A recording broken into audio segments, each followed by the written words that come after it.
US ഉൾപ്പെടെയുള്ള വിദേശ രാജ്യങ്ങളിൽ അനധികൃതമായി കുടിയേറി പാർക്കുന്ന ഇന്ത്യക്കാരെ നിയമപരമായി രാജ്യത്ത് തിരികെ എത്തിക്കുമെന്ന് കേന്ദ്ര വിദേശകാര്യമന്ത്രി doctor S Jaishankar.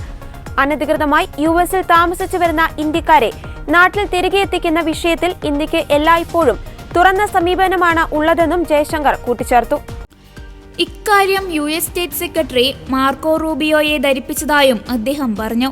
Donald Trump അധികാരമേൽക്കുന്ന ചടങ്ങിൽ അതിഥിയായി പങ്കെടുക്കുന്നതുൾപ്പെടെയുള്ള ഔദ്യോഗിക പരിപാടികൾക്കായി യുഎസിലെത്തിയ ജയശങ്കർ വാഷിംഗ്ടണിൽ നടന്ന വാർത്താ സമ്മേളനത്തിൽ പങ്കെടുത്ത് സംസാരിക്കവെയാണ് ഇക്കാര്യം വ്യക്തമാക്കിയത്. യുഎസിൽ അനധികൃതമായി കുടിയേറി പാർക്കുന്ന ഇന്ത്യക്കാരെ സംബന്ധിച്ച് സംവാദങ്ങൾ നടക്കുന്നുണ്ടെന്നും വിഷയത്തിൽ യുഎസിലെ ജനങ്ങൾ അസ്വസ്ഥരാണെന്നുമുള്ള കാര്യം മനസ്സിലാക്കുന്നതായും ജയശങ്കർ പറഞ്ഞു. നിയമപരമായ കുടിയേറ്റത്തെ ഇന്ത്യ പിന്തുണയ്ക്കുന്നതായും ഇന്ത്യൻ ജനതയുടെ വൈദഗ്ധ്യത്തിനും മികവിനും ആഗോളതലത്തിൽ അവസരങ്ങൾ ലഭിക്കണമെന്നാണ് ഇന്ത്യ ആഗ്രഹിക്കുന്നതെന്നും ജയശങ്കർ കൂട്ടിച്ചേർത്തു.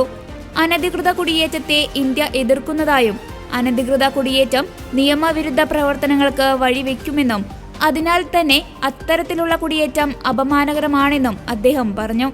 യുഎസിലേക്ക് വിസയ്ക്കായുള്ള കാലതാമസത്തെക്കുറിച്ച് മാർക്കോ റൂബിയോയുമായി നടത്തിയ കൂടിക്കാഴ്ചയിൽ ജയശങ്കർ ധരിപ്പിച്ചിരുന്നു. ഇത് ഇന്ത്യ യുഎസ് ബന്ധത്തെ പ്രതികൂലമായി ബാധിക്കുന്ന കാര്യവും റൂബിയോയെ അറിയിച്ചിരുന്നു. 400 ദിവസം വരെ വിസയ്ക്കു വേണ്ടി കാത്തിരിക്കേണ്ടി വരുന്നത് പ്രയാസം സൃഷ്ടിക്കുന്നുണ്ടെന്ന് താൻ റൂബിയോയെ അറിയിച്ചതായും വിഷയത്തിന്റെ ഗൗരവം റൂബിയോയ്ക്ക് വ്യക്തമായിട്ടുണ്ടെന്നുമാണ് താൻ കരുതുന്നതെന്നും ജയശങ്കർ മാധ്യമങ്ങളോട് പറഞ്ഞു. അതിനിടെ റഷ്യൻ പ്രസിഡന്റ് വ്ളാഡിമിർ പുടിനെ അമേരിക്കൻ പ്രസിഡന്റ് ഡൊണാൾഡ് ട്രംപ് മുന്നറിയിപ്പ് നൽകി. യുക്രൈൻ യുദ്ധം അവസാനിപ്പിക്കണമെന്നാണ് ആവശ്യം. യുദ്ധം തുടരുകയാണെങ്കിൽ റഷ്യയുടെ അമേരിക്കയിലേക്കുള്ള ഇറക്കുമതിയിൽ ഉയർന്ന നികുതി ഏർപ്പെടുത്തുമെന്നാണ് ട്രംപിന്റെ മുന്നറിയിപ്പ്. കൂടാതെ യുക്രൈനെതിരായ യുദ്ധത്തിൽ റഷ്യയെ സഹായിക്കുന്ന രാജ്യങ്ങൾക്കും തീരുവ ചുമത്തുമെന്ന് ട്രംപ് മുന്നറിയിപ്പ് നൽകി. തന്റെ ഔദ്യോഗിക ട്രൂത്ത് അക്കൗണ്ടിലൂടെയായിരുന്നു ട്രംപ് പുടിനെ മുന്നറിയിപ്പ് നൽകിയത്.